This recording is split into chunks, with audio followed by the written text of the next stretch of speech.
कक्षा दसम के भाई बहनों, आप सभी का स्वागत है। सीखने के क्रम में आज का विषय है अध्याय 1 का वास्तविक संख्याएं। पहला पॉइंट हमारा है यूक्लिड विभाजन प्रमेयिका। यूक्लिड विभाजन प्रमेयिका। देखें, इसमें यूक्लिड एक गणितज्ञ थे। उन्होंने जब दो संख्याएं भाग करने के लिए दी जाती हैं तो उनमें एक संबंध उन्होंने बनाया था। उस संबंध को यूक्लिड विभाजन प्रमेयिका के नाम से जाना जाता है। तो वह संबंध क्या है, आइए उसको हम समझते हैं। दो धनात्मक पूर्णांक दिए रहने पर ऐसी अद्वितीय पूर्ण संख्याएं Q और R विद्यमान हैं कि A बराबर BQ प्लस R, जहां R is greater R equal than 0 less than B। जिसका मतलब ये है कि यहाँ से कि R का मान 0 से बड़ा अथवा बराबर है तथा B से छोटा है। तो आइए इसको थोड़ा और अच्छी तरह समझते हैं हम। जैसे कह रहा है, जब दो संख्याएं आपको भाग देने के लिए दी जाती हैं, एक संख्या में दूसरी संख्या से भाग देना होता है, तो वही बता रहा है कि दो धनात्मक पूर्णांक दिए रहने पर जब हम भाग क्रिया शुरू करते हैं तो उसमें हमें दो संख्याएं और मिल जाती हैं, दो पूर्ण संख्याएं अद्वितीय, माने कोई दूसरी नहीं, निश्चित होती हैं, जो दोनों मिलने वाली होती हैं। क्या क्या? जैसे क्यू का मतलब हो गया भागफल, भागफल भी मिलेगा हमें और एक शेषफल भी मिलेगा। निश्चित संख्या होगी भागफल और शेषफल। ऐसा नहीं है कि कोई दो धनात्मक पूर्णांक दिए हों और भागफल और शेषफल बदलता रहे।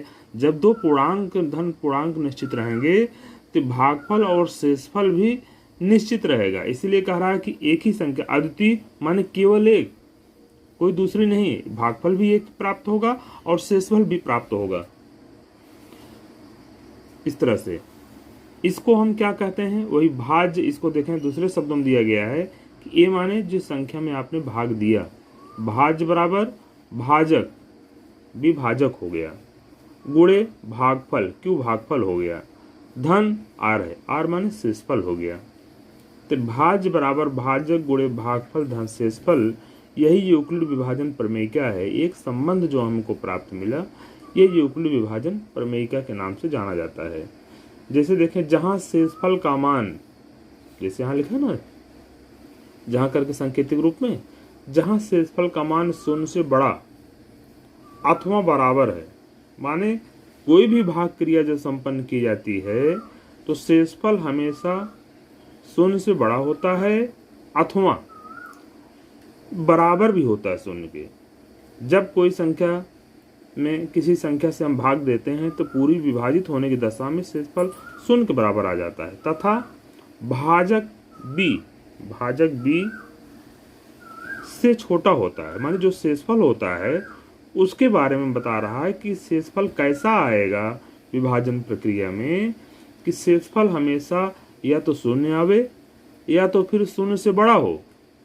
लेकिन निश्चित है कि जिस संख्या से आप भाग दे रहे हैं B माने भाजक से, हमेशा शेषफल छोटा होता है। ये हुआ। अब फिर से एक बार देख लें कि दो धनात्मक पूर्णांक दिए रहने पर, माने भाग देने में आपको दो संख्याएं दी जाती हैं, एक संख्या में दूसरी से आप भाग देते हैं, तो ऐसी अद्वितीय पूर्ण संख्याएं माने दो नई संख्या Q और R भी मिलती है, माने भागफल और शेषफल विद्यमान होती है, माने प्राप्त होती है। तो A बराबर BQ प्लस R, जहां शेषफल R greater R equal than 0 less than B। तो इस पर एक उदाहरण देखते हैं हम। उदाहरण, दो धनात्मक पूर्णांक 25 और 7 पर यूक्लिड विभाजन प्रमेयिका का प्रयोग करें। माना भाज्य A बराबर 25 हो गया, पहली संख्या है, और B भाजक B 7 हो गया। अब हम देखें, 25 में 7 से भाग देंगे, दो संख्याएं हमको पहले से प्राप्त हुई हैं, दोनों धनात्मक पूर्णांक हैं, तो हमको दो नई चीज़ भी यहाँ मिलेगी। देखिए, 7 को पढ़ेंगे हम, 25 में ले जाएंगे तो 3 बार जाएगा, 7 यहाँ 21 हो गया। अब 25 में से 21 घटेगा तो यहाँ 4 आ गया शेषफल और 3 भागफल आ गया। तो एक अद्वितीय संख्या है। अद्वितीय माने यहाँ कोई दूसरी नहीं, 3 के अलावा यहाँ 2 नहीं आ सकता, या 3 से यहाँ 4 नहीं आ सकता। ये 3 ही यहाँ फिक्स है आना, मानो कोई, इसीलिए कहा गया यहाँ पर शुरू में बताया गया है कि जब 2 संख्याएं दी रहती हैं धनात्मक, तो ऐसी अद्वितीय पूर्ण संख्या प्राप्त होती है। अद्वितीय माने कोई दूसरी नहीं, केवल एक संख्या मिलेगी। जैसे यहाँ 3 है, 3 ही मिलेगी। शेषफल 4 है, 4 ही रहेगा। इस क्वेश्चन के लिए, इन 2 संख्याओं के लिए यहाँ प्राप्त भागफल q बराबर 3 हो गया और शेषफल r बराबर 4 हो गया। अब इसको हम देखें यूक्लिड विभाजन प्रमेयिका से कैसे हम इसको लिखते हैं। चूंकि यूक्लिड विभाजन प्रमेयिका से भाज बराबर भाजक गुणे भागफल धन शेषफल। अब देखें a बराबर हो गया BQ प्लस R, ये संकेतक रूप हो गया। अब यहाँ 25 लिख दिए, हमारा भाज्य था, भाजक 7 था, भागफल आ गया 3 गुणे 3 कर दिए धन 4। अब अगर इसको कैलकुलेशन करके देखें दोनों तरफ बराबर मान है, देख लीजिए 25 इधर है, 7 गुणे 3 7 3 21 हो गया और 4 जोड़ लो 25, दोनों पक्ष बराबर हैं। तो ये यूक्लिड विभाजन प्रमेयिका से संबंध आया। जहाँ अब भाई एक क्वेश्चन है, इसमें देखिए शेषफल के बारे में हम देखें जो बताया गया है प्रमेयिका में, आर माने यहाँ शेषफल आर है, आर का मान 4 है। ये क्या है देखिए, ये 0 से बड़ा है, 0 से बड़ा है और भाजक 7 से छोटा है, आपने भी दिखा दिया। यही प्राप्त संबंध यूक्लिड विभाजन प्रमेयिका है।